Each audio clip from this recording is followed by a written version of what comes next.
Good evening, everyone, and welcome to the Ashland Planning Board meeting of Thursday, February 12th, 2026. A reminder to everyone that the meeting is being broadcast and recorded. First on our agenda, obviously, is calling the meeting to order, which we will do at 7:19. And second is the chair or clerk's report, and I have neglected to look at exactly how many emails we have received since the last meeting, but it has been very few. I don't know that actually any went to planning directly from the last meeting. I don't think so. I think you might be right. I think there were some emails that we got before the last meeting, but it has been a little quiet since, at Except the least. select board, the letter from the select board. Right, as far as like letters from the public, Right. I think has been quiet. So I will correct that next time if I find out I was wrong, but it has been a little quiet. Next on the agenda is public comment. We do have a few people online, so we will just open it up to public comment. If there is any, please raise your hand. Catherine has. Okay. Hi, thank you. Catherine Jerzyk, 11 Rodman Road. I appreciate that you're continuing public comment for just various topics, so I wanted to have support for that. But I do have a couple things. I realize it's on the agenda. I think that a revised agenda maybe later about the implementation group for comprehensive plan, but I just wanted to mention that I actually ran into one of the precinct reps, Jake, recently, and he reminded me that we, the committee wanted to have a handoff meeting with that new group, and people are going to start to forget. So I just wanted to put a plug in that, and if there's any updated information, I can watch the meeting later, or if you have that now to offer. Update on the implementation committee? Yeah. Yeah, we were planning to discuss that a little later. So I'm not sure what, so I can't give you that update. So, Okay. Anna would be Awesome. kind of spearheading that, but, Okay. so. The second thing is at the January 22nd meeting, the last meeting, there was some incorrect information about our water being from MWRA. And I think that's just really important to have correct information. So it was stated we get our water from the MWRA, and that is actually incorrect. So we do have a supplemental connection. I have heard that we have not used that ever for supplying water since it's been turned on, and that would make sense with the way it was presented as supplemental only. So I hope that will get corrected in the public record. And then I also just wanted to compliment that our new associate member had mentioned sort of about the water and sewer investigating. And I feel like it's a little bit of a third rail in our town. And I think part of that's because the water and sewer commissioners are the select board, but it comes up continuously on planning board. Like, is there adequate, planning board has to evaluate whether there's adequate utilities for projects. And yet, if you don't have the information, that would be through the select board, it's hard. So I feel like, I hope that maybe the associate member bringing that up will make some more action. I know the planning board and select board have been working together more. I think there's things like, are the apartments using more or less water per capita, right? Because that's how we're evaluated with the state. You can draw so much. And that would go back to, is there a way to incentivize getting them to use extra low flow? Maybe that's not necessary, but I hope that the planning board will not take their foot off the gas pursuing the issue. Right, great. Thank you, Kate. Thank you. All right, so next on the agenda is the Ballard Road, Highland Road, A&R. We had, was it just last time we met with this, I think, right? So, and there was a question about one of the lots not meeting the rule of 22, so we're, both of them? The one seemed obvious to me, the other one I didn't notice. Actually, yeah, you're correct. I'm sorry? Oh, pardon me. You'd think I'd know that. Yeah, so if, obviously, it's been 3 weeks since our last meeting, because Right. it's usually 2, but there was that one, an extra Thursday in January.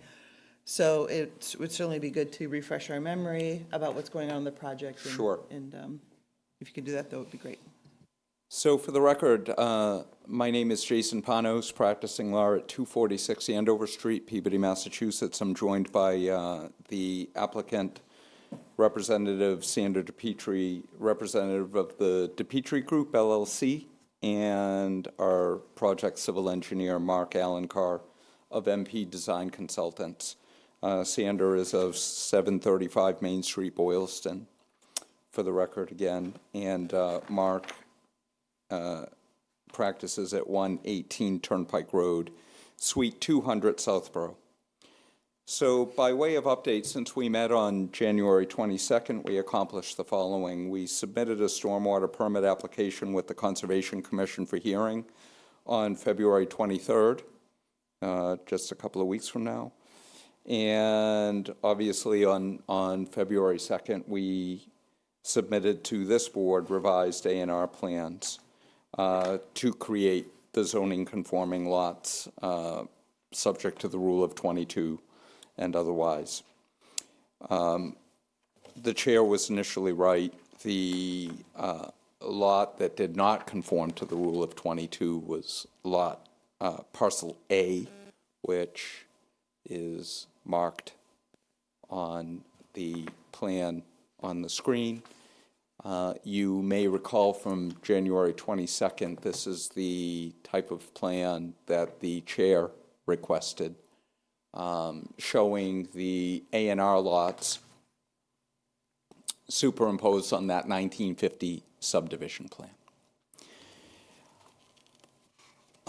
And because of the rule of 22, we now have an A&R plan that shows 3 lots, parcel A, parcel B, and parcel C, which is an unbuildable landlocked parcel.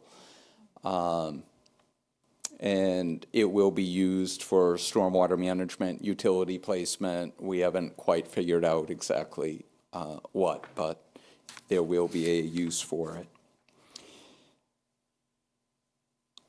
The affected lots from which the parcels are created, according to this plan, and all references to the lots in my presentation are going to be to this plan, all of the number references. Our lots 18, 19, 20, Marietta Way, which is going to be discontinued, portions of lots 22 and 23, and portions of Highland Road and Ballard Road being combined to create those A&R lots, A, B, and C. The property is located in the residential A zoning district, and the residential dwelling uses are allowed by right on parcels A and B, and as I indicated, parcel C is not a buildable lot. The proposed dwellings on A&R parcels A and B comply with the dimensional provisions of the zoning bylaw. We feel that this overall plan, and that is the A&R plan on the screen, which these 3 lots do not exist in a vacuum. Obviously, I'm sorry, Jasmine, if you could go back to that. So that 1950 plan shows a bunch of lots, many of which, according to new law, we started talking about this, according to a newly adopted statute, have been revived. For a while, they were dimensionally non-conforming to your bylaw and non-usable, but because of the massive push for new housing to fill the need, they adopted this new law as a tool to help alleviate that crisis. What's the result here? The result here is we have the 2 A&R, 3 A&R lots, 2 of which will be used for residential purposes. And then we have another 9 lots that are revived from that statute that require no additional relief from either the Zoning Board of Appeals or the Planning Board. Really, it's this A&R plan and then the stormwater permit that will be going before the Conservation Commission to receive in a week and a half. And can I just interrupt to say? Yes. The regulation that was recently passed is Yes. about, can you explain that again? It's about. Of course. It's about using things that were formally approved but not Yes. built, is that correct? So, yes, so let's unpackage that for a moment. It's a fairly simple provision. I quote the whole thing on as a note on the plan. I believe it's note number 4, if memory serves me correct. And there are a bunch of prerequisites. So the lots in question have to be a minimum of 10,000 square feet. They have to have 75 feet of frontage. They had to have been compliant to zoning at the time they were created. And the interesting thing here in town is there was no zoning at the time they were created. So we default to the dimensional requirements of the actual statute, the 10,000 square feet and the 75 feet of frontage. And if you have that, you can't recreate or combine lots to make it. It's baked into whatever you have. So we found this 1950 plan, lots 31, 30, 29, 28, 21, 16, 17. Am I missing any? No. All comply with that 10,000 square foot, 75 foot of frontage requirement. You can't change those lots at all. And so if you have them, you're allowed to build a 3-bedroom house comprised of 1,850 square feet of heated livable space. That doesn't include unheated garages, uninhabitable attics, uninhabitable basements, that type of thing. So it's really the current 2026 version of a starter home. And that's what we intend to put there. Now, as far as zoning compliance on those lots, we are doing our best to make those lots comply with the various provisions of the zoning bylaw, slope requirements and so forth. Do they need to automatically comply with current setbacks? Or No. the setbacks at the time? Setbacks at the time, so there were no setbacks at the time. I think zoning didn't come into play in the town until 1954, when subdivision control was adopted as well. It was all kind of packaged. So we have this nice, efficient subdivision with the A&R lots, basically, and that's what's before you. And I go into that level of detail because I just want to make it clear that these 2 A&R lots don't exist in a vacuum. There's going to be there's going to be development going on around them, and that's the development, basically. Those lots, 31, 30, 29, 21, 28, 23, and 17, 16. Lot 15 is an undersized lot, and we're going to be using that for stormwater management purposes. That's already been designated. The way the water kind of sheet flows, it's all going to be channeled there. Does anyone have any questions before I continue? You have a pretty heavy agenda, so I'll go through my presentation fairly quickly. As I indicated, Marietta Road, which is shown on the plan, It exists on paper. It's going to be discontinued. We're not going to use it. We're not going to build it out. Obviously, it's part of Parcel A, Parcel B.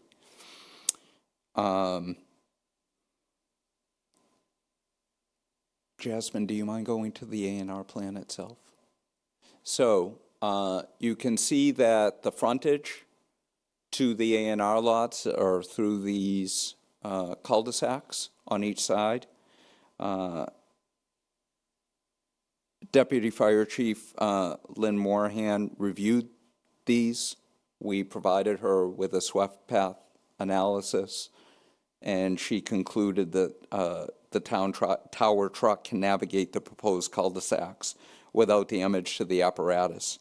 And that email memo was provided to you dated January 7th of this year. She did recommend a condition, and we're happy to adopt it, to prohibit parking and post signs accordingly in the cul-de-sacs to allow for free passage of emergency vehicles. Happy to do that. And just to give you a little further orientation, Jasmine, if you want to go to the second page of the A&R plan, please. Yes, if you want to go a little further up.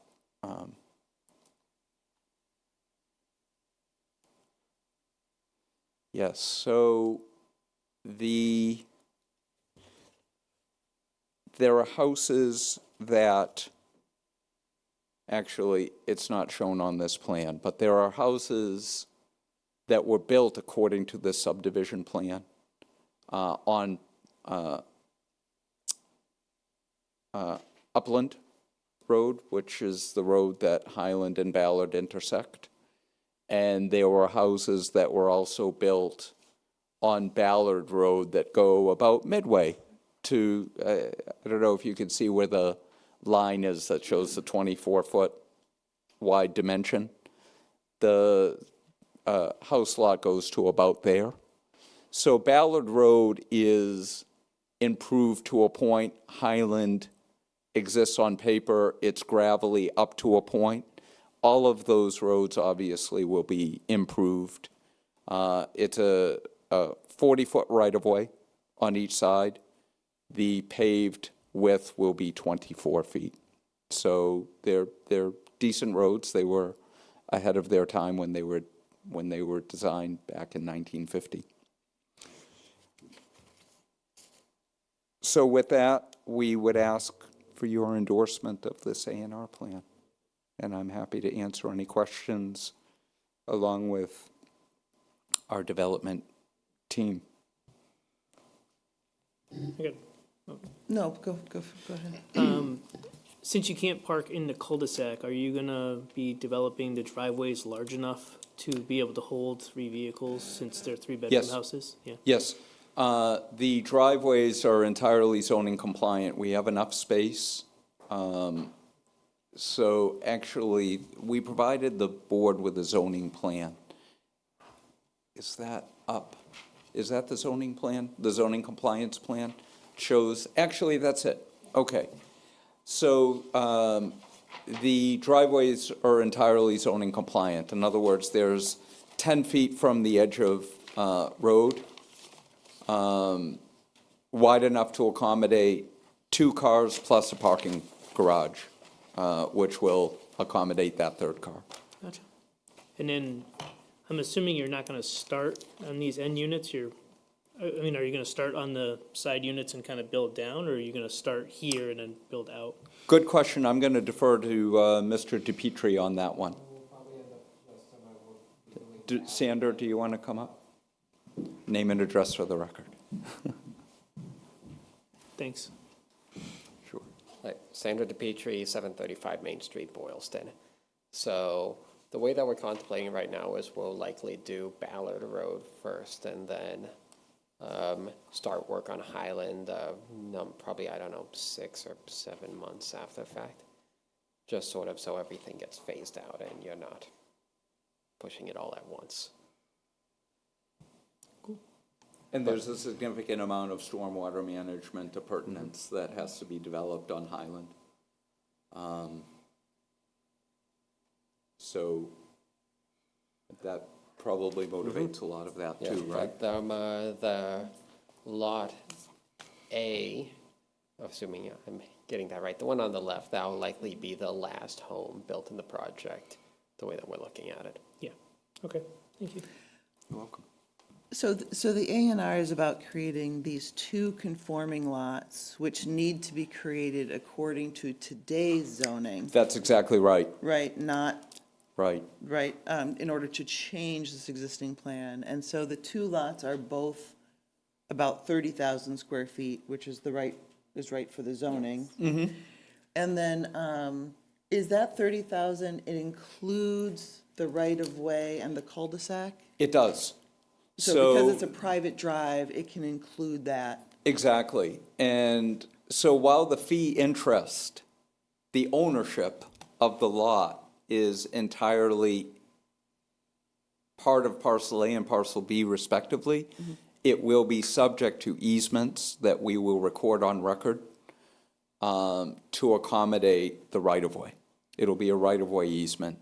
So those rights-of-way aren't going anywhere. They're not being affected. They're being expanded, in fact, because of the cul-de-sacs.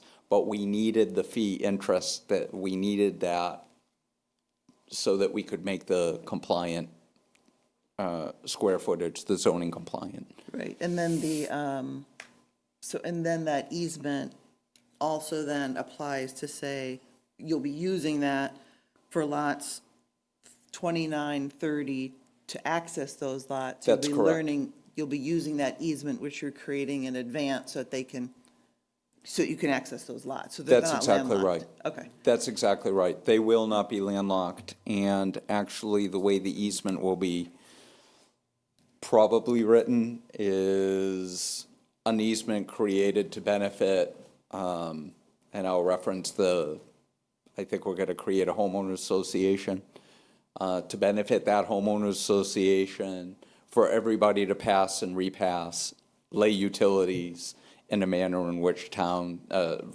roads and ways, rather, are used in the town of Ashland. That's, and those two houses, even though that's not what this is about, but those two houses, when created, parcels A and B. parcels A and B. Yes. They don't need to comply with the 1850, with the three-bedroom. No. 1850. They're more or less regular lots, though of course That's- adhering to the setbacks and other regulations of the current zoning. That's exactly right. Okay.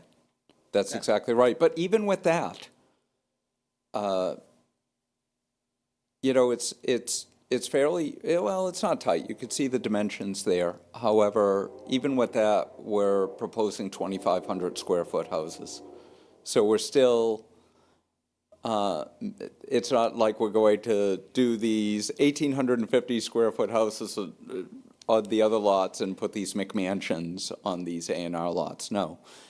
They're all going to be fairly consistent. Because at the end of the day, that 1,850 square foot, again, they were very careful in the statute to tell you heated, livable space. So the footprint of those houses will probably be about 2,000, 2,300 square feet at the end of the day when you add a garage and that type of thing. Yeah, are there any questions? Yeah, okay. Okay, I appreciate you going over this again. I know you Yeah. repeated a lot from last time, but it's a little not tricky to understand. It's new. Yeah. Yeah, and it's new, and as I said last time, I'm happy to see for myself some, using this regulation, looking a little bit creatively at lots to start maybe supplying some of these smaller houses that I think we really need and that people are looking for. So, And it's not multifamily housing, and there's Right. nothing wrong with that. I certainly permit a lot of it, but well, this is a niche we don't have much of, right. frankly. you know, so. And Ashland is not unique in that regard. Yeah. A lot of cities and towns do not have this, and quite frankly, we're dusting off plans, and looking to see where else we can do this. It's not even, it's fairly straightforward, and it's kind of interesting, you have an existing neighborhood here, but when you look at when these old subdivisions were created, they're really consistent with the neighborhoods around them. And developers, through my 20 years of practice, constantly lament, why can't we build that, pointing to a 10,000 square foot lot, anymore? Yeah. Why do we have 2 acre zoning? Why do we have 1 acre zoning? Why can't we go back to efficient neighborhoods? And this is a step in that direction, I suppose. So the next step in this would be, I mean, this is already an approved subdivision then, so with this, we won't be, would we be releasing lots at some point? No. Or does this go No. this goes right to Doug Scott? This would go right to Doug That these are Scott. these are already. These are already buildable Okay. lots. So it would just go, if you approve the endorsement, you approve the endorsement, they get it recorded at the Registry of Deeds, and they can begin building on any of the other lots Okay. at any point prior to that. Okay. All right, any questions? All right, Just for the record, Madam Chair, this is the letter from Lynn Oh, Moorhan, our okay. deputy fire chief, just approving the swept path analysis that the trucks can. And I think that with this email, since it's an A&R plan and you really can't condition it, Right. what I would suggest is maybe putting it in the building commissioner's file, so that when the building permits are issued, he can condition the building permit, certainly. Absolutely. And I think that's the hook. that seems fair to me. But we're all going to have to collectively be on top of it, that's all. You don't want Doug Scott on your case, so. All right, so. Noted. Is there a motion from the floor? I'll second the motion. First, we have to make the motion. Anna's on it. There you go. I'll make a motion to approve the Ballard Road, Highland Road ANR as proposed. Is there a second? Yes, I will second the motion. You've gotten good at it. Deepa was You're out like, "I'm last ready." week, so can she vote on it? Second day. Not a public hearing, so you can vote. All right, we'll do a roll call vote. Deepa Venkatai. Anna Tesmanitsky, aye. Scott Pelletier, aye. Paul Montesino, aye. And Tricia Kendall, aye. So that is approved. We will sign those after the meeting, and If we can Right. sign them now so they can take them, is that okay? how many are there? It's just, Just you two. just have to sign the Mylar, just 2 copies of this. Okay. We'll take a short break. No need to turn off the camera or anything while we sign them.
John.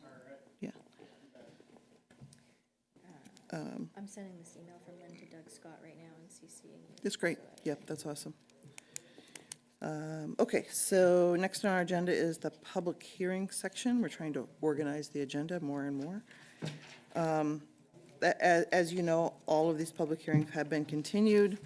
55, maybe we can just get, if you know, Jasmine, maybe you can just give us a sentence if you know why it's continued. So 55 Tilton? They were just waiting for the opportunity to respond to the peer reviews, so they had just received one of them 2 weeks ago and the other one just this week, so they haven't had time to respond to anything yet, so they didn't think it would be fair to come before the board with an initial review and no responses. Okay, so that's like GCG peer review, traffic. GCG and Haley Ward traffic, yeah. Okay, so GCG and traffic. So they're responding to those, so hence. So then the second question is, when are we continuing to? They were hoping for the 26th. 26th Yes, of it is 20, March? I'm sorry, the February? 26th of February. So is that also when YMCA wants to be heard? Yes, it is. And then we also have a joint hearing You also with have the the joint select hearing. board on the comprehensive plan? That's all next week? I would, not next week, is it? Sorry, 2 weeks. sorry, 2 Yeah, weeks. yeah. Yes, next So I time. would think that's a big load to I would have. agree. The YMCA. Are we confident the Y they- will be ready? They should be, yes. 55 Tilton Ave, you still have time to continue. They haven't reached their Okay. time limit yet for review, Yeah. but the Y has. So if you want to continue 55 Tilton for a route. That would be let my the Y gut. know. My gut would be to move that one to March. Okay, And that I would mean, be just throwing that March out there. 12th, March 12th. yeah, I mean, I'm a little uncomfortable loading up an evening. Right. But are you, do you really think the YMCA is going to be coming? They do still have one response to give to GCG Associates, but it should be the absolute last response. GCG will then review that response, and that should have everything tied up. Do you think 2 weeks is enough for that to happen? I believe so. They've gotten GCG's comments last Friday, so that should be enough time, I'm hoping. They think that they'll have enough time by then. So, Okay, so can we, I know We're it's not to it's the- difficult. That's to a tough one. tell. I mean, if we have time with the Tilton, I'm tempted to push Tilton to March, if that's not You gonna do mess have with their time. deadlines. You do, yeah. I can let you know exactly when the deadline is. If you keep I'm just throwing that out there, that otherwise we're gonna have potentially 2 big That's projects, so many. right? yeah, and the joint, it's a joint meeting with the Right. select board, right? That's a big, important meeting. Yeah, Or, so I would suggest we move the Tilton to March, if Jasmine confirms we have the deadline to do Yeah. it.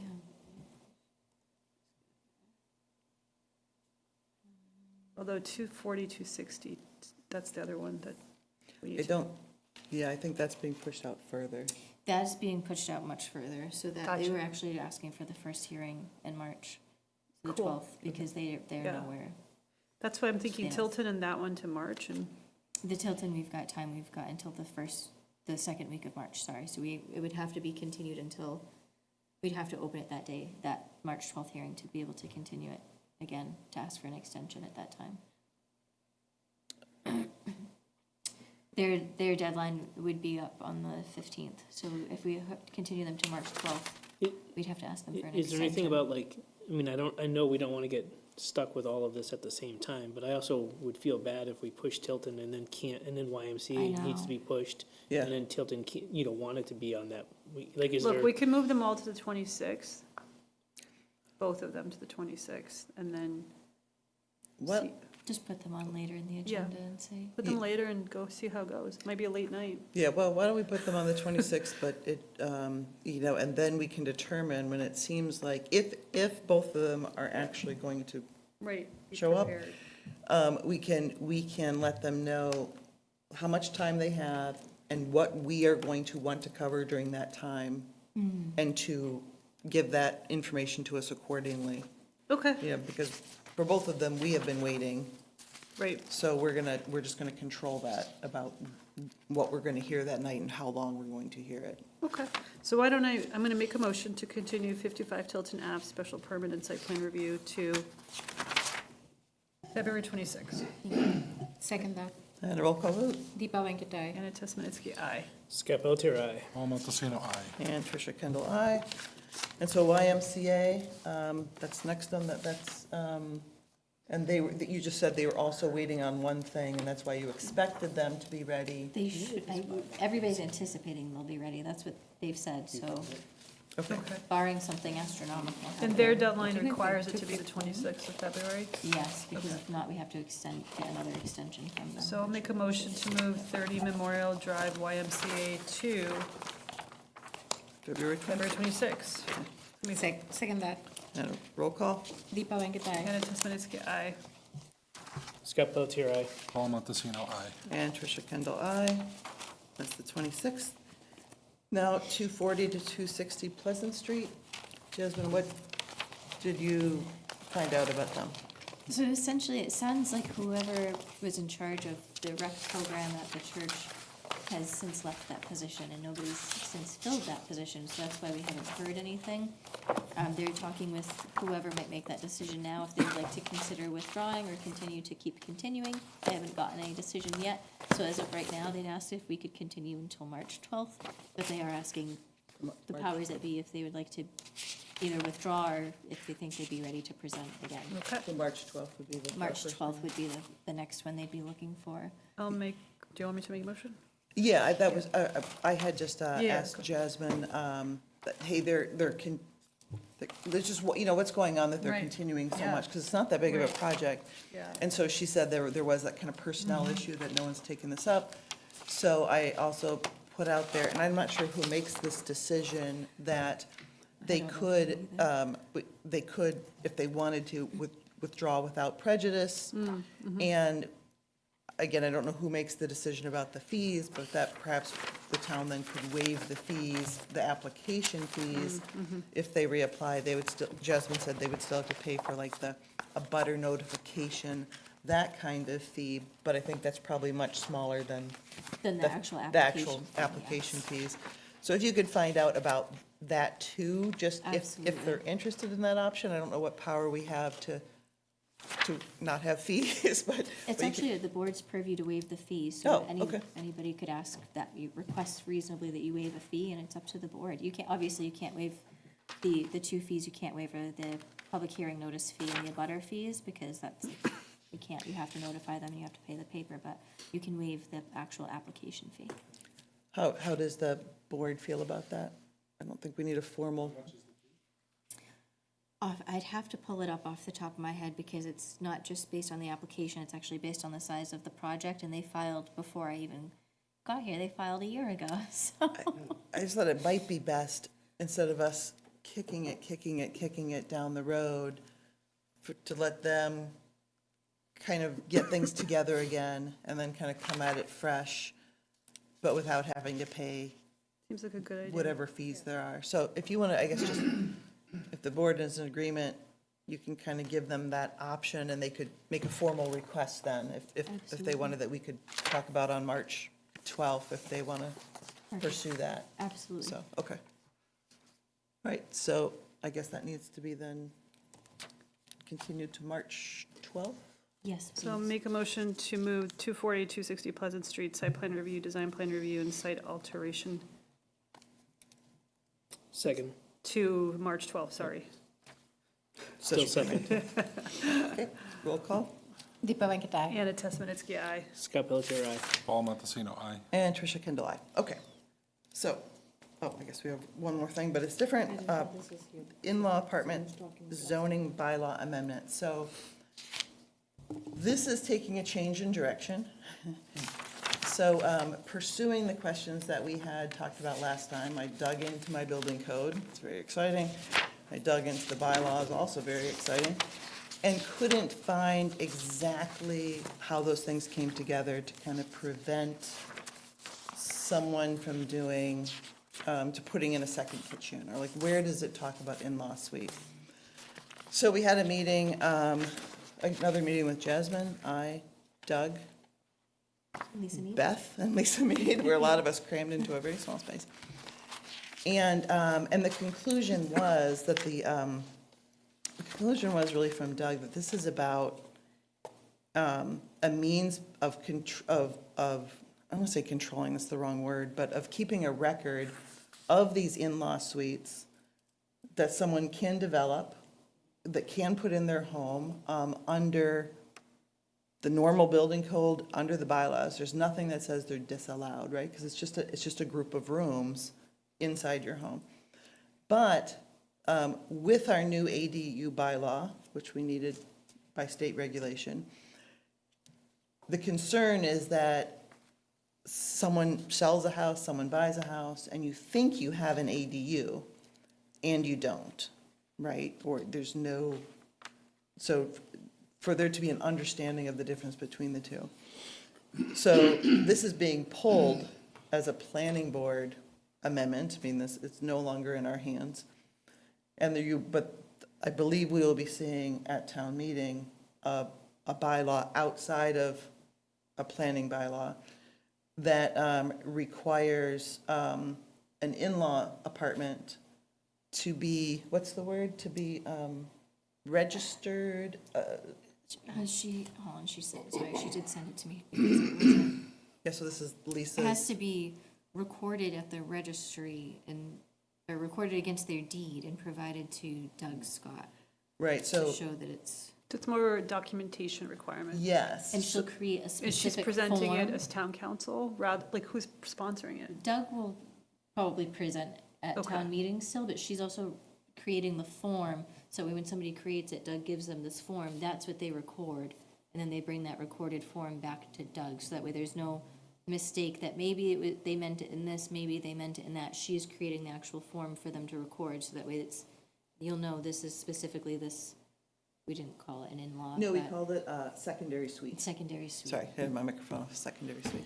Yeah, so basically it means when someone goes to buy the property, attached to this deed is that this description of this suite that's saying it is not an ADU and thus can't be rented. It's not a two-family, it can't be rented out as a two-family.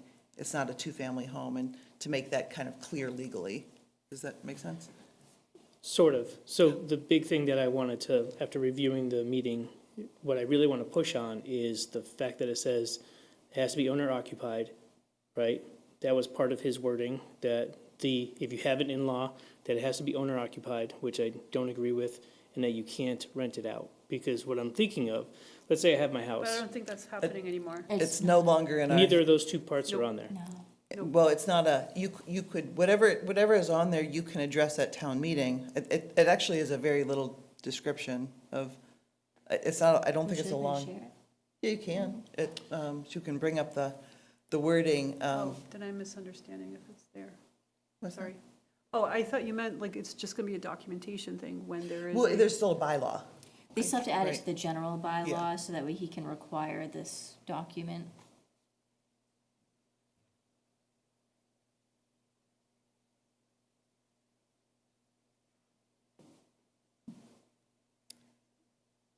So it's actually very simple.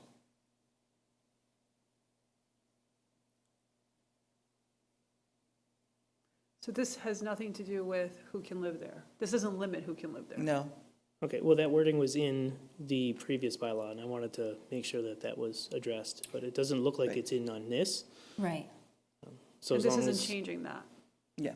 Right, no, I get that, I Yeah. just wanted to make sure that, like, if I move out of my house and I have an in-law, I can rent that, To whomever. and now it doesn't turn it into like, oh, you can't use that space because you're not owner occupied, or you're not, renting it to somebody you know, or like a family member. So it doesn't seem like it's in there on that, which is fine with me. But I wanted to discuss that tonight, but it seems like it was taken out, so I guess I don't really have to worry about it. Yeah, whatever legal issue is about what you can rent or not rent is not a part of this bylaw. So, It sounds like this is more of like, if you have this type of Sweet. suite, you should record it. Yes. It's more of a- Totally get it, but that's I have not, to say, that's a lot of words for that, but, okay. So, from the meeting that I wasn't Yeah. at, and the meeting that we talked about last week, there was another meeting that happened outside of this that changed the direction of how this goes. But Yeah. I didn't know that that meeting existed, happened, yeah, we didn't know until. was you know, out there, and I'm glad it came like this way, and it sounds like it's solving the problem without the issues that I came up with, but, you know, I just didn't know that was there, so I was prepared and ready to talk about it today, and apparently I don't need to. But that's not going to prevent the situation that you just talked about. Sure it can, because it doesn't say anything about that secondary suite being rentable, having to be homeowner, you know, you don't have to live there, like, none of I that think what says I'm it in there. hearing is the prior versions that we've been talking about for a few meetings are being withdrawn for now, because Yes. what really matters is more of a documentation concern. That takes care of the issue.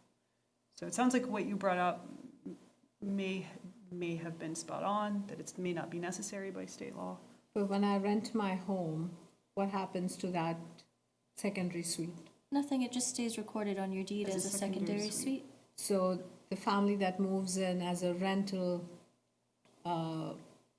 accommodation can use that secondary suite as part of the, It's just part of the Really? home. It's just part of your single-family home, it's just like and another they master cannot suite. rent it out. Correct, It's not, correct, like you it's can't not- rent You it cannot within your rent it as house. two-family. it's not a Right. two-family, it's not an ADU. That's the whole point. Right. Yeah, but you could Right. have a roommate, like, you can, like, one Of can course, live but in there and that's, one can you live, know, but. we you couldn't can't- prevent yeah, that now, you know. Right. But you couldn't have two separate renters moving. So the problem that we're preventing is what precisely? We're preventing people from abusing it? I think But this also, like, I'm glad they did this, because what it's saying is, because if you had a fire in your house, and then they came in and said, oh, you have an unpermitted ADU, and you're like, no, it wasn't an ADU, it was a secondary suite, and this was done correctly, then your insurance company isn't going to, you know, deny your claim, because you didn't have an ADU, you never put it in, that's not what you did, you added a secondary suite. Does that make sense? So like, just by noting this on there, now you can still build this collection of rooms to do the functionality that you wanted to do in there and then not be an ADU. Yeah, I mean, Doug, we don't actually have to discuss this at all because it's no longer under our purview. But as an explanation, again, Doug's question about it was that because an ADU and a secondary suite can look to the naked eye basically identical, how does a person know when they're buying a house that which one they have, right? So this basically documents which one you have because they are different, but in the way that you have to build them according to the building code, which is about life safety, right? It's not about rent. The building code is about life safety, and those two items are different according to by life safety. So does that make sense? So, okay. So it sounds like we don't need to vote on any in-law apartment zoning bylaw at all. Not unless you show up to town meeting, Understood. so, Okay. Which we welcome you to. okay. All right, so, other items on the list. Planning board task list, we'll skip that for a minute. I don't know if we'll be coming back to it. Letter regarding Zero Cross Street. This is the one, I'm so confused what this is. this is a letter that the select board, where did we find it in? Is this the Hopkinton thing? Yes. It should be. There it is. So, no? Yes, sorry, it was under this other, I had put something on top of it. It's the one that starts, Dear Mr. McWhite. So why are we calling it zero? Sorry, that confuses me. That's the street address for Ashland. Oh, because it doesn't live in, because it's not in Ashland? It is technically, but it doesn't have an address. We call it Zero Cross Street in Ashland. It Okay. doesn't have a designated Okay, address. sorry. Okay, that, No, because there's never been a building permit gotcha. on it, I so nobody couldn't, ever I didn't know signed what on that it. was. So that's actually a reference to this solar thing.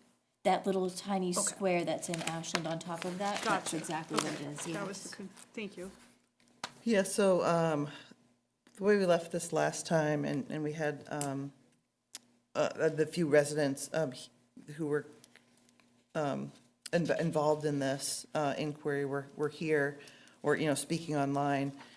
And, we knew that the select board was composing a letter, to the town, or sorry, to Hopkinton, just in supporting the residents' efforts to, encouraging Hopkinton to kind of basically fulfill the decision of their own planning board, right? So we had talked a little bit about maybe piggybacking onto that select board letter, and I did reach out to Joe about that, but kind of moved kind of quickly, and it was already out the door before I thought it would be. So the question for us is now is if we want to provide anything as well. Jasmine suggested she could write a simple memo that the planning board also supports the letter of the select board. There's no reason to repeat all of this information, I don't think. But we can keep it fairly simple, or if we want to do nothing, about it. Or if you'd like to write your own letter because Or this if we wanna- message didn't convey, we can do that also.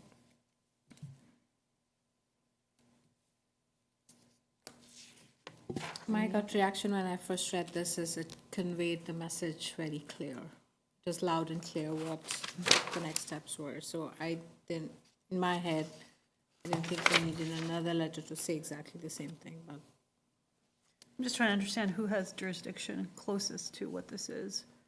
I think that it's very big picture, so probably the select board.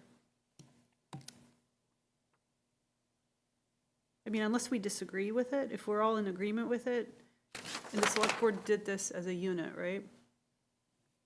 I know they talked about They it did at their discuss meeting. it I at the didn't, meeting. I didn't look at, he says on behalf of the select board, so Yeah, I it's- assume they. He's writing it as the town of Ashland is relying on Hopkinton to uphold the process. I think we're good.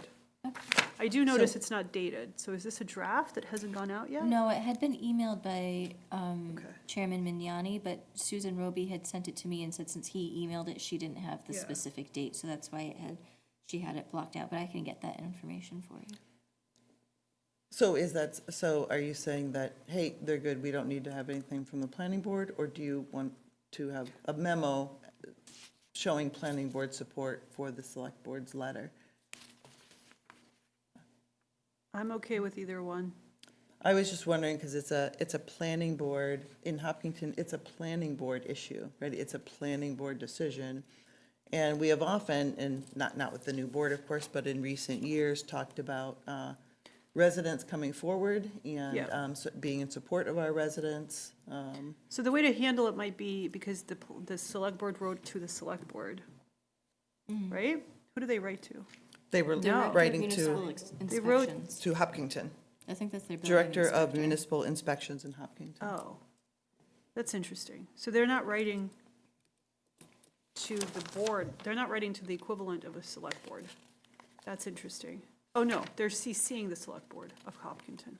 Okay. I mean, that is interesting. So in theory, we as a planning board of Ashland could take this letter, we could write to the planning board in Hopkinton, and we could simply say, planning board to planning board, we are in agreement with the select board's letter. To the extent that the planning board in Hopkinton has jurisdiction, we're reiterating agreement. We could do that. I don't know if we need to rewrite the letter, we could just pass it on to the correct entity, because I'm not sure Christopher McWright would have any jurisdiction.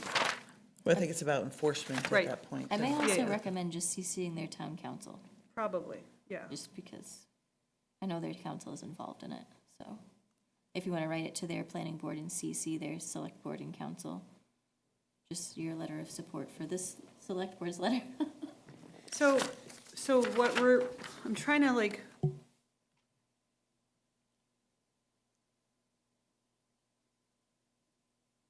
Because Scott, you have your button on, are you waiting to say something? This is only just to show a, Support. I guess, support. That wasn't what I was thinking, solidarity of like, Yes. with their planning board on the support of this, where like they're not gonna look at our letter and be like, oh, well, now that Ashland, feels like we should do it, then You they're don't gonna think do, I mean, so? they're already working on it, right? Like, it's like, it's, you know, it's not like a thing, but if this helps support and show that we support it with our, you know, residents, then sure. I just, Yeah, I mean, to do we? do work just to do work isn't like, you Well, know, if do it's we- already happening. Yeah, I mean, do we have- Obviously, we feel the same way. We want this to be, you know, or at least I think we do, to be, you know, owned by Hopkinton to follow through on what they said. Yeah, I mean, do we have jurisdiction? No. Yeah, that's really clear according to Lisa Mead. So really, it's about, we have a couple residents who are in that area who did all this research. They've reached out to us, their representatives, right, and to the select board, their representatives, letting us know what's going on. And so, like I said, in past years, we have really tried to pay attention to listening to our residents that bring issues in front of us. You know, there's not much we can do. The residents understand that. I think they said that last time online. They realized that there's not much we can do. On the other hand, having, you know, just saying, yeah, we agree with this, you know, it's a small gesture, I think. So, I think a quick letter is fine. I'm happy to send something to Jasmine right now that kind of helps That would be wonderful. guide right, that. that'd be Yeah. great. So And, basically, it would just say, you know, on behalf of the planning board, we're writing to the planning board of Hopkinton. so is this something we want to, come back with in 2 weeks? Or is this something that can be reviewed by two of us and, Which I I think we have can full do. faith and support Absolutely. that if you were to write this, then it would be quite good. Okay. And I would support it. okay. Sorry, Madam Chair, we have a Tony who's raised their hand Oh, during this Tony, I discussion. probably is Is one he of the, for this discussion? I believe so, Okay. so. Tony, you can unmute yourself? Hi, good evening. Can you hear us? Yes. Excellent. I'm here with Susan Thorne. We can add some color and commentary if you'd like. Please. Thank this board so greatly for the support for this, and I do think it would be meaningful for the planning board to actively coordinate with your counterparts, the planning board, for them to hear from you. We did present at the February 4th Select Board meeting about this, and we did get their support, you know, to write the letter. And we basically said, you know, we asked the Select Board to use the tools available to them, which was the zoning, conservation mechanisms, acquisition pathways, and coordinated planning with Hopkinton to ensure that that parcel is preserved as open space conservation land as was intended. We also did ask that any municipal permits related to Zero Cross Street be paused until this matter could be resolved, and I do understand that that's happening. And then we also asked that town council notify the prospective buyer and Agilitas that the parcel is subject to a recorded special permit condition of open space use, and that the town of Ashland intends to enforce that. And then last but not least, and I certainly hope it doesn't come to this, but if the buyer does take the property subject to those conditions, which legally run with the land, we're asking the town of Ashland to enforce the special permit open conditions, because development rights don't expand simply because the ownership changes. I'm so sorry, may you just both identify yourself with name and address for the record, please? Absolutely. This is Susan Thorne, 181 Cross Street. And this is Tony Quattrone, 181 Cross Street. We're the abutters. Thank you so much. Thank you. So, I mean, the draft I have is, dear members of the Hopkinton Planning Board, based on feedback of Ashland residents who are writing in support of a letter prepared by the Ashland Select Board, previously forwarded to Christopher White on February whatever. We agree with the sentiments of the letter and ask you to use the tools available to your board to assure the parcel at issue is preserved as intended. That sounds amazing. That's perfect. Thank you so much. Yes, absolutely. And by the way, I mean, we happen to be the residents that learned about this and got wind of it because we're abutters and because the prospective buyer went to the Ashland Conservation Commission before they realized all of this, open space designation was there. But I've certainly talked with my neighbors.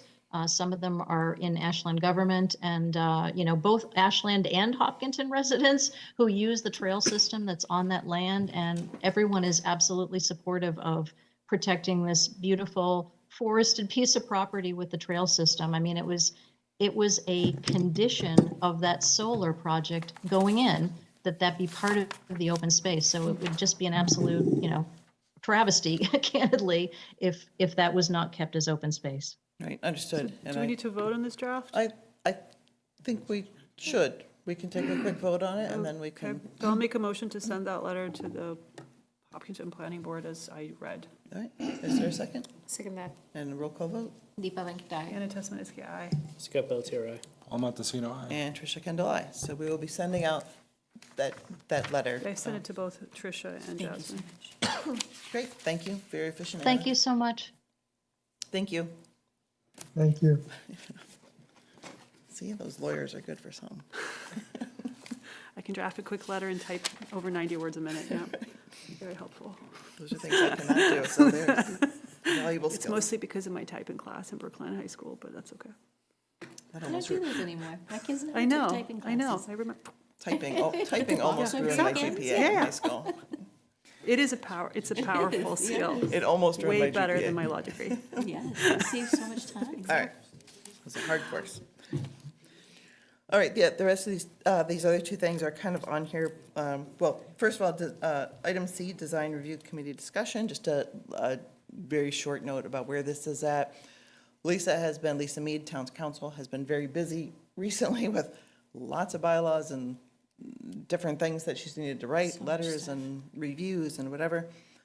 But it is on her to-do list to write a bylaw, and I think we still have time to, right? Yes. That will replace our current bylaw for the Design Review Committee and form the group that we were Yep. hoping to form on a per-project basis, so. I think we created language on that already, right?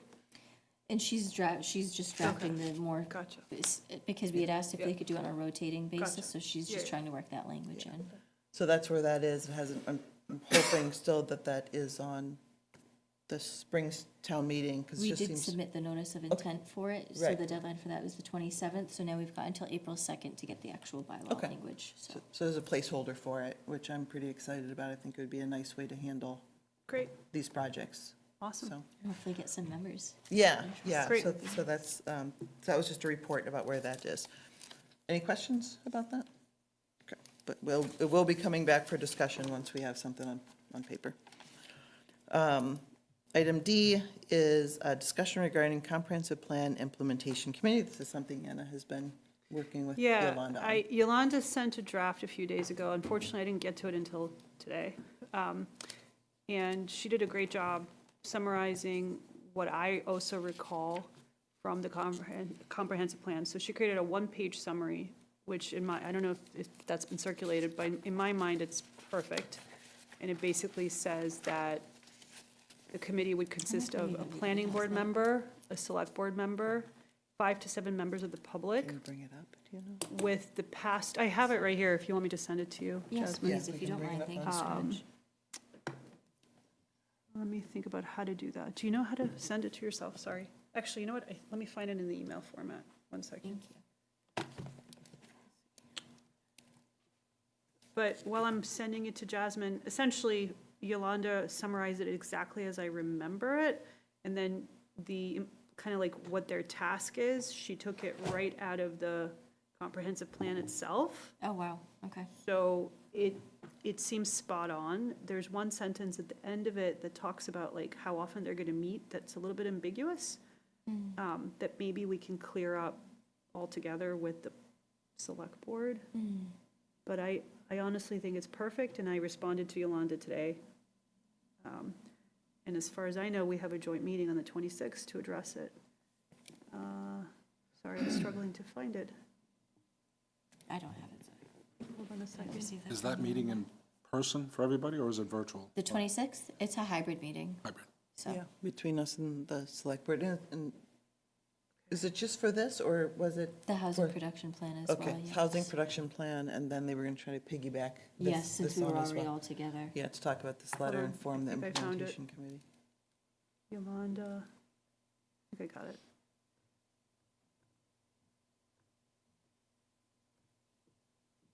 Do you know if that implementation committee would be formed before or after the elections?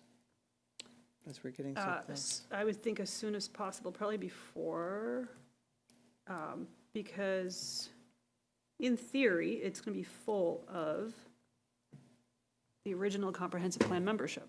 Because the ideal way to do this is we go to them first and they fill it. And the way she drafted this, that's how it reads. It basically says, because that's the ideal scenario. So the way she presented it, and I just sent it to Jasmine, planning board and select board each select a member, right, from each board. Then there's a call to the past members of the comprehensive plan full committee to see who's interested. In theory, that can fill the entire 5 to 7 seats. If more than 3 members are interested from that original board, she's envisioning the planning board and select board would review and determine which members, or a subcommittee of the 2 boards would review and determine members. A call then goes out to the general public to see who's interested to fill the rest. If more than 3 are interested, the planning board and select board would then review and determine which members. So I like her visualization. This was not thought out by anyone other than Yolanda, but it kind of makes sense and it seems fair. And it's consistent with the comprehensive plan committee's discussion that ideally this should be filled by people who've already been through the comprehensive plan process. Now, how many of those people are going to want to be part of it, I don't know. But if the point is 1 select board member, 1 planning board member, and 5 to 7, I'm hoping at least half of that is going to be taken care of by the former committee itself. And then you got to post for the general public. I mean, ideally, you want that done as soon as possible. Yeah, no, it's true. And I think in those meetings where, because I was only in on the last few meetings, and there was talk also about that other component from the community, the kind of fresh eyes. Right. Fresh, instead of everyone who has been on there, but getting some people that might Right. come in with a very fresh perspective on the document, obviously, Yeah. so. So is implementation committee an advisory group? What exactly is their role? So traditionally, the way this works is there's a comprehensive plan. And what communities do is then they create an implementation committee that guides the implementation component together with partnership with the select board, planning board, and town government, right? And so the idea is this is such a big thing that someone that has a community connection, just like the comprehensive plan is meant to reach different parts of our community to be part of a comprehensive plan decision, the implementation committee is the same kind of idea. You're reaching towards different members of the community, you're partnering together to really make sure this gets implemented. So it's sort of, you're creating an additional resource for the town of Ashland that then guides the implementation process in partnership. They're not in charge, they're a partner to the select board, planning board, and town government. Kind of like liaison? Say that again? Kind of like a liaison? Kind of, but to me, it's very similar to the comprehensive plan concept. Like, there was a committee of people that the select board and planning board trusted the comprehensive plan committee to create a plan. Now we're gonna trust the implementation committee to assist in the implementation process. But remember, they can't force anything. They can't be like, oh, this zoning must pass. Right. I think, I just need Jasmine access, needs I'm sorry, I Yeah. have to ask you permission. access to view the document.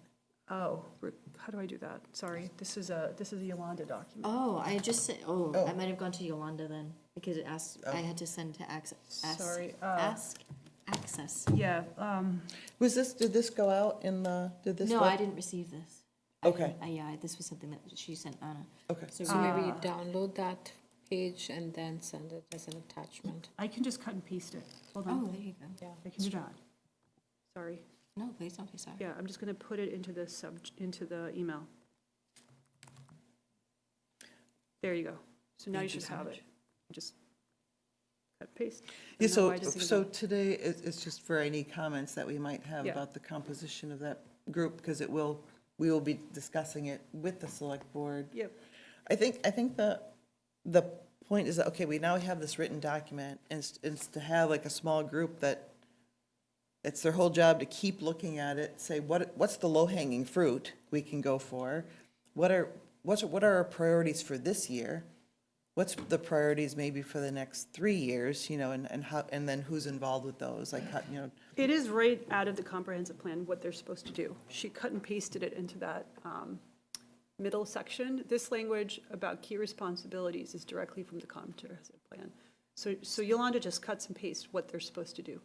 Collaborate with departments to facilitate cross-functional alignment, serve as an accountability partner, supporting municipal staff by identifying grants and organizing volunteers to assist with initiatives, establish a baseline of metrics to measure progress towards a plan goals, tracking progress on implementation, noting when strategies are complete. All of that is right there. And I think that was created by the consultant for the comprehensive plan, and it was agreed upon and voted by the comprehensive plan committee. That's our plan. Essentially, the comprehensive plan creates this process as far as what they're supposed to do. But then on the bottom, Yolanda is making her recommendations. So the bottom section is completely Yolanda drafted. I happen to agree with it. I like what she did. That's the part that we have full control to like discuss. Do you know what I mean? Like everything higher than that is already voted on because it's part of the comprehensive plan. But the, how do you select these people? That's Yolanda's creativity on the bottom, and I like it.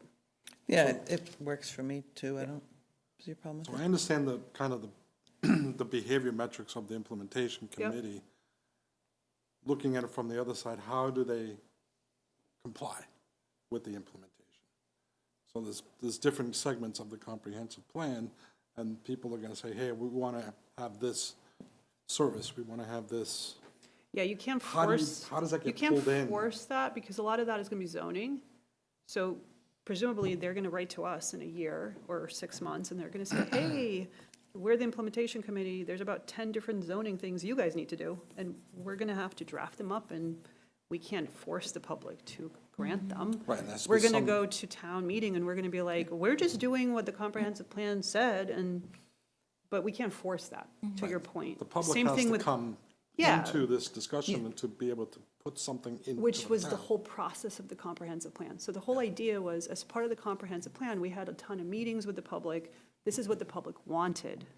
And so in theory, when the implementation happens, none of it is a surprise to the public because we spent multiple years in the comprehensive plan process.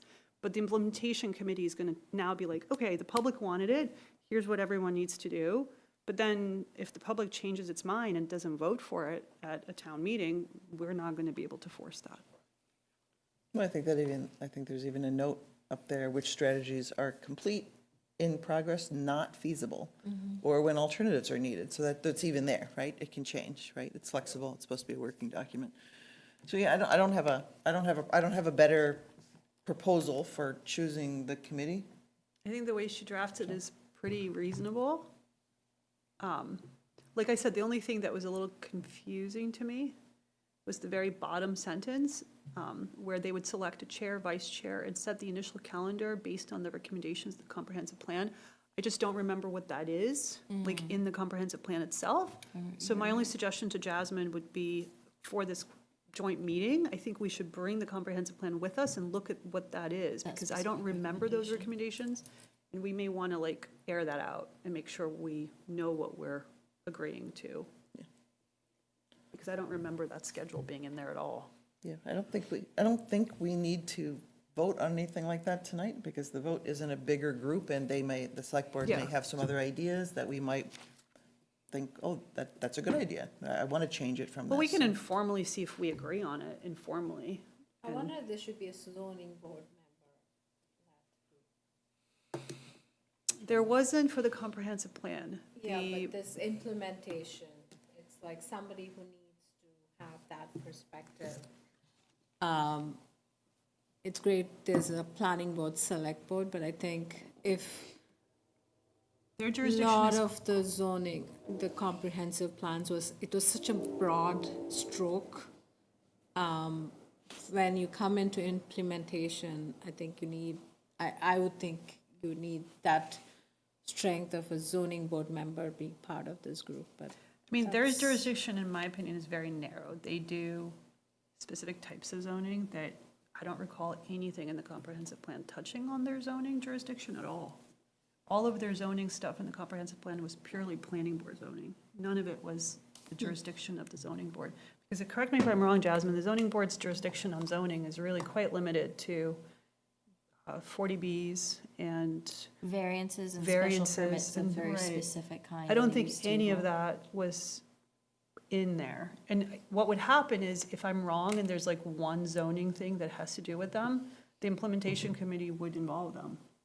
Yeah, Do you know what I reach mean? out to get As a feedback. partner, they would have to partner with them. I would say that the zoning board of appeals is already short, I believe, 2 members, Yes, and we And- have a third that's, and having trouble, yeah, filling them. So, but if a zoning board of Probably don't appeals, have the bandwidth. who have been extremely busy over the past year and will continue to be busy, but if they put in an application, that would probably be viewed very, very favorably. If Yeah. one of them finds time in their schedule. I mean, this is a multi-year process that yeah.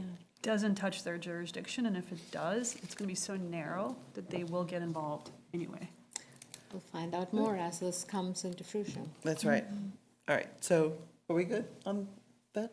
Yes. I think we'll be ready for the, if anyone has any questions, otherwise we'll be ready for the discussion with the select board.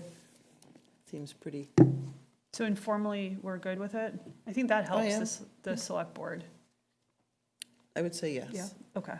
Seeing some Great. nods, we're good. All And right, then, do we know if this is already on the agenda for the 26th, or do we, because I know Yolanda was like, we should get it on the agenda, but I don't know if that ever happened. This is on the agenda for Great. the 26th. So we have, as of right now, we have this public hearings that we continued, 55 Tilton Ave, the 30 Memorial Drive, the housing production plan, and the comprehensive plan.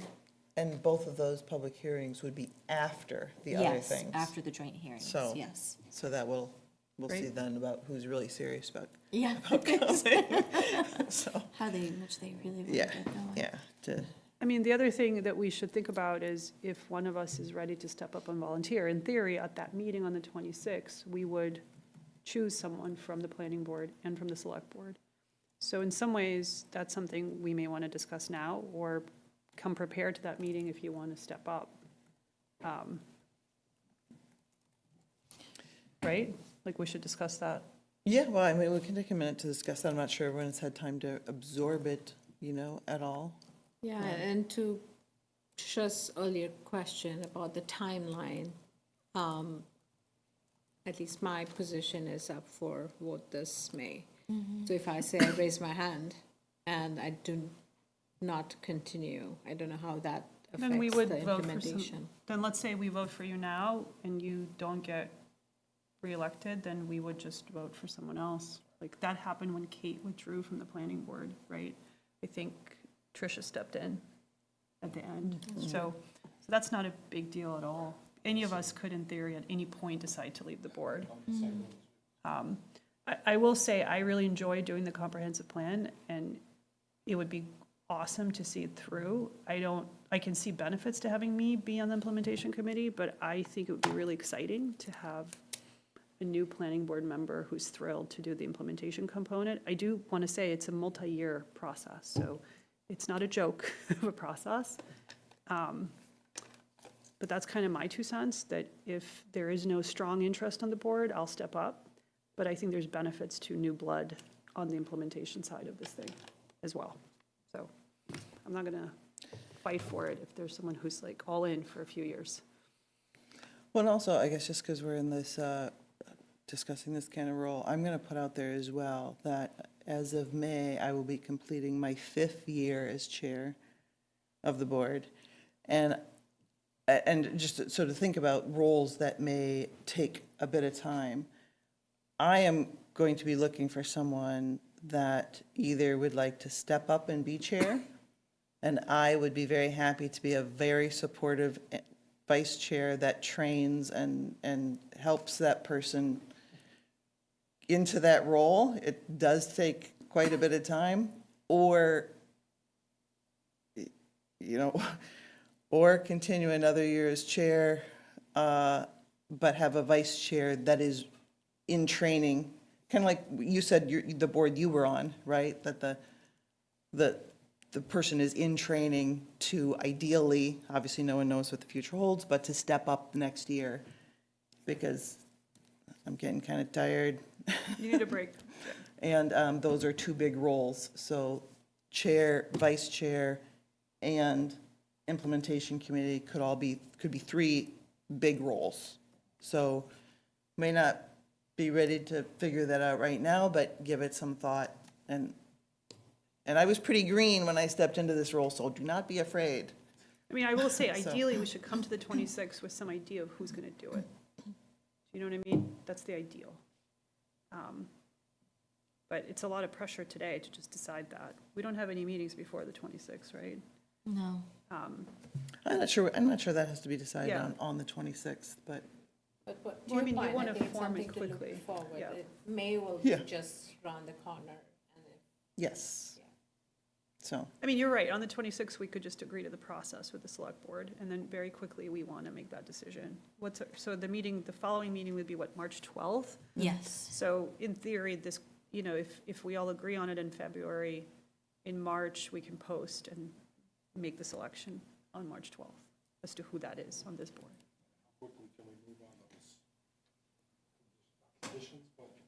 I mean, in theory, we can immediately post to the comprehensive plan committee. Yolanda and I could do that. We were on that committee. So it could move really quickly and then be formed in March to start meeting. So it could be fast. Right, from them. And if not, we would have to have another joint meeting in March to vote for whoever we can't find. So yeah, to Tricia's point, we don't need a decision by the 26th, but like if somebody's really into it, email Tricia and Jasmine Yeah, please. so that we can start contemplating it, maybe? Right? yep.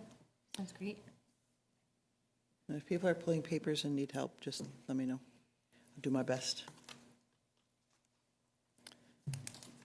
So, All right, that covers D. okay, so, reports, CPC, anything, Scott? I missed the last meeting, and our next one is Tuesday. Okay. coming up, So Right, so, I don't think there's a ton on the agenda, but okay, I'll be there. we'll catch up with you then. Metro West Regional Collaborative, anything happening there? I missed the last one as well, but I got an email to figure out about the open meeting law training, and there's a certificate that I need to submit, so I need to get Oh, for going that? on that, yeah. Oh, okay. So, yes. But I think I don't remember when the next meeting was scheduled. Are they usually toward the end of the month? I think Is there's that- one on next Thursday. I might be making that up. I want to Yeah. say it's next Thursday. Okay, I thought I just missed the meeting, me but see. maybe it's been a while. But I'm looking at March, sorry. All right, and then we already heard about comprehensive plan. Yes, at 3 o'clock next Thursday. 3 o'clock? Yes. I thought they were usually first thing in the morning. They changed Yeah, it? that one's, maybe just this one, 3 p.m., 3 to 4. One off? Okay. Oh, it helps? Yeah. Okay, good. I have a 10 o'clock and the meeting seems to go way longer than 1 hour. Oh. All right, so, and then the last thing on that list is a discussion for the site walk. We have Eversource, every year, it's every year, right? They kind of put on, make a proposal of trees that need to be trimmed back or cut down. And is it, is it bigger than usual this year? Is that the thing, or is it just more than normal? For some reason, I forget, and I apologize, because the gentleman did explain it, but yes, this is a longer list than usual, because for some reason, the last time they wanted to do it, something happened and they couldn't get out, so the list is almost twice as long as it usually is. But Melissa did go out with our conservation agent, Rebecca Solomon, and with the Eversource representative, Matthew, and she did take a picture of every tree that they're proposing. So if you would like to make a site walk, that's great, let us know. You don't technically have to post it. If you do not, you cannot speak about it if you're on site, though, is the only caveat.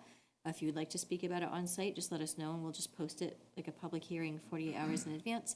And if it's something that you don't think is feasible, we have all of the pictures available that we'll be sending. And Matt did say he would he'll walk through in his presentation and identify which trees are the pictures in. Yeah. There's a lot of Yes, roads. there's a lot. So I don't think, I can't imagine it's gonna be a site walk to see everything, because that's. That would be a very long. But my question is, I guess my question is, would it be worth having some kind of meeting to get an understanding of what these requests are that come through us? How they look at and determine I mean, they show us pictures and they describe it, and I think they do a pretty good job at that. But do we want to see anything on site, or are we good with, well, you said Becca and, who else went out there? Melissa. Melissa, okay, Becca and Melissa. And Becca is also our tree warden as well. She's our Yes. conservation agent, but also our tree warden. Yeah. So she's out there and it's really, they're just clearing, it's on scenic roadways, which is why they need the hearing. And it's really just to make sure that their utility easements and everything and the lines are cleared. It's why they choose these trees, but Matt would have a much better explanation about why these specific limbs or trees need to be removed. Is it about trim this tree a little bit more than you plan to? Is that what? They this have discussion certain, is? they have certain dimensions around the wires around which they trim, right? So, and then, so that's one category of the work that they're doing. The second category is a list of trees to be removed because they're, you know, in bad health. They may fall, you know, dangerous trees or whatever. And that list is longer than I It is long. expected. How many, I want to say like It was 40 over 40 trees, but 40 it's trees? over 40. That seems like a lot. It seemed is like a a lot. lot, so. And our scenic roadway bylaw, which I can send to you so you can review it, you should review it before their hearing. When is the hearing? This is March 12th? Okay. No, or is it, I'm sorry, it may be the 26th. Let me double check on that. I So the apologize. question is, would we want to maybe have a time where we could go to, at least to one spot and say, this is representative of the type of trees we're dealing with. This is one needs to be trimmed Yeah, I back. This think- one needs to be taken down. We've never done that before. We've never gone out and actually seen, what are these things about? Like, you know. So I think with 40, that really concerns me. Typically, from what I recall in my time on the board, it's a piece of paper that there's like 4 or 5 trees at the most that are It's being like 4 impacted. pages this time. If we've got 40 of them, that gives me great concern because unless there's some sort of illness that is suddenly hitting Ashland, this seems like something quite sudden and surprising to me because I think the last time we had this with Peter being the planner, we're talking like fairly recently, like in the last 6 to 12 months. So I would be shocked if suddenly in that period of time, we have 40 trees that have become unhealthy. There was some. On the other hand, if there's been storms and issues that have destabilized these trees, I'd like to understand that and actually see what that looks like. It seems quite severe to me. There was some, I'm not 100%, but there was some infestation of trees, because I know my yard got hit with that. Yeah, and I don't know if it has to do with that. It's also, you have to understand that they look at certain routes each year, and so,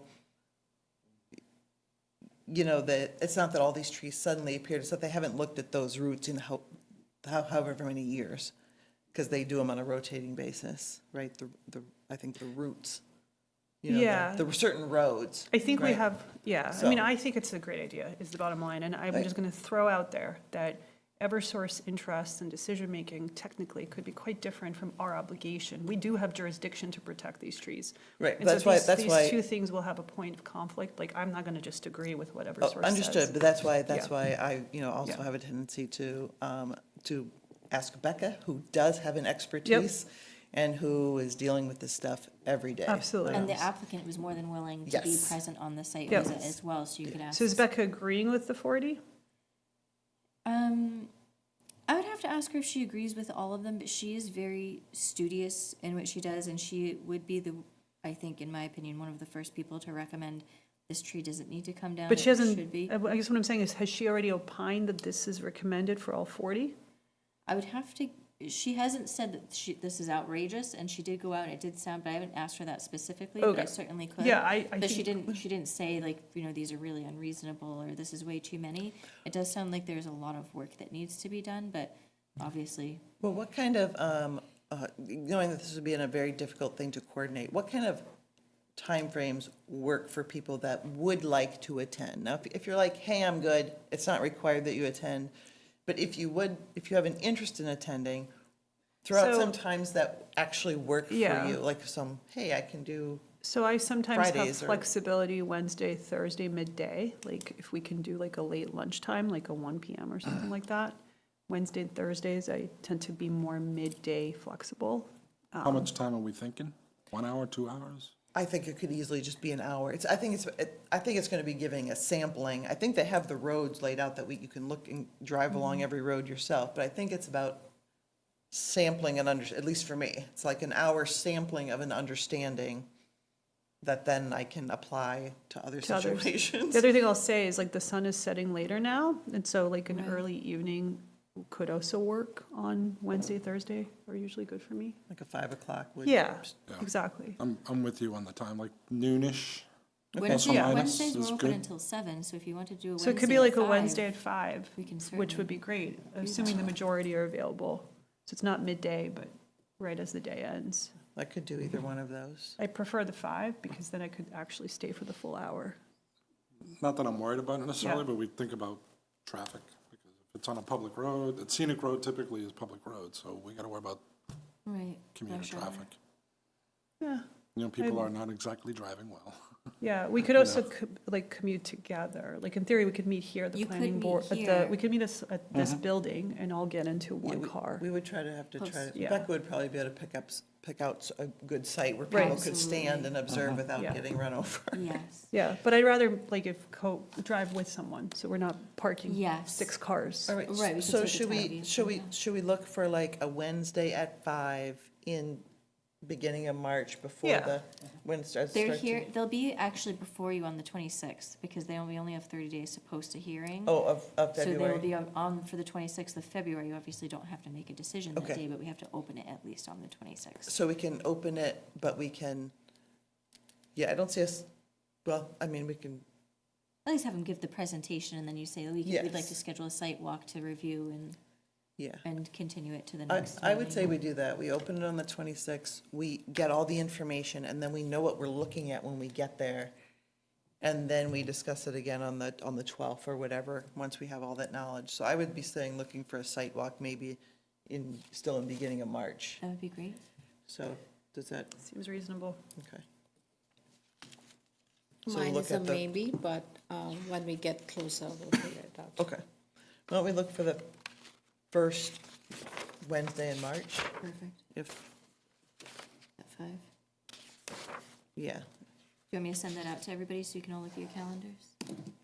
Yeah, that would be what, March? Is that the third? Yeah, I'm not going to Asia in March, so. You're not? Nope, thankfully. Thankfully? No, I would. You're not going to where? Not going to China for 10 days. Good for you. It's the 4th, sorry. So it's March 4th. Going for a manufacturing. Just visit. follow the laws and don't get arrested.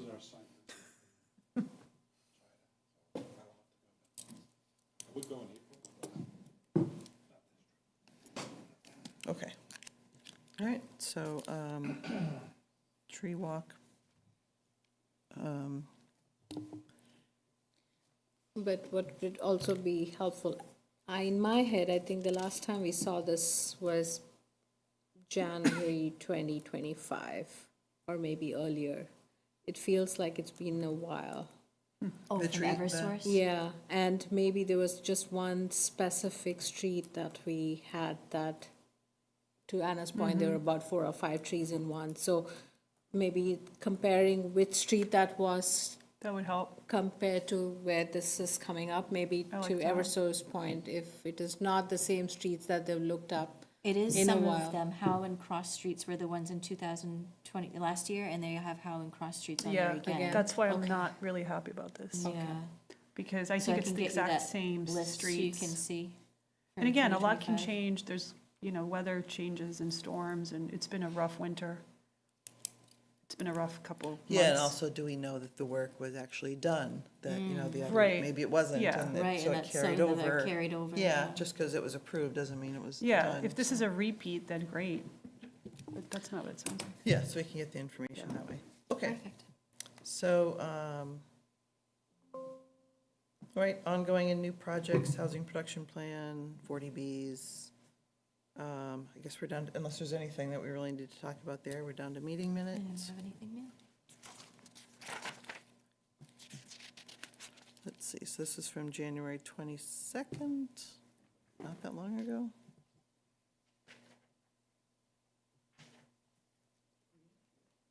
So it looks like there's some blank spots that need to be filled in on those meeting minutes. Like they didn't get, maybe they couldn't catch the name.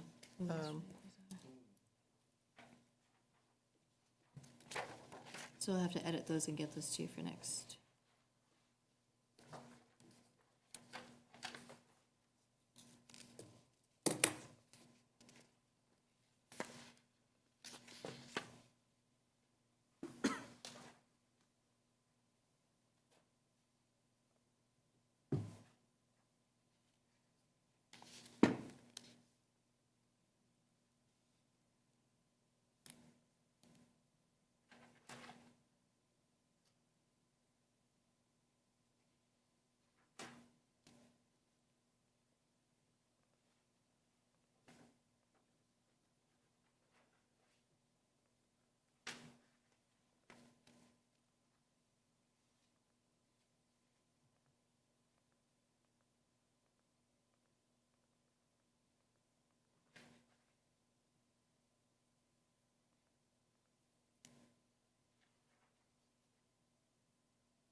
Oh, it was a little- we did a lot that meeting. Holy cow.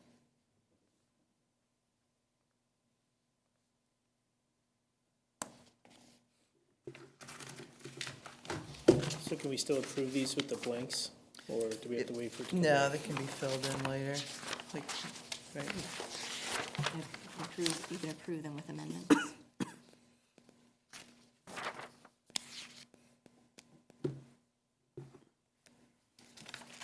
All right, well, it's kind of too much here to read through really thoroughly, but it looks good. fine. With those additions. Yeah, we're just filling in the blanks where there's some blanks. Any changes? No, I don't think so. I'll make a motion to approve the January 22nd, 2026 minutes as is with the blanks filled in. Second, And roll call vote? Anna Tesmanitsky, aye. Scott Pelletier, aye. Paul Montesino, aye. And Tricia Kendall, aye. That's the You end can't vote of, to approve the minutes? What? Like, if you're not here, you can't vote to approve the minutes? I don't think so. If you weren't at the meeting, you shouldn't vote to approve them. Like, if because- you watched the video or whatever, or? Oh, yeah, if you did them on the certificate. but- All right, I guess I'll make a motion to adjourn at 8:57. assuming no one has any other questions? Okay, Is there a second? I'll second. Deepa Venkatai. Anna Tesmanitsky, aye. Scott Pelletier, aye. Paul Montesino, aye. And Tricia Kendall, aye. All right, done for the night. Thank you, guys. Thank you.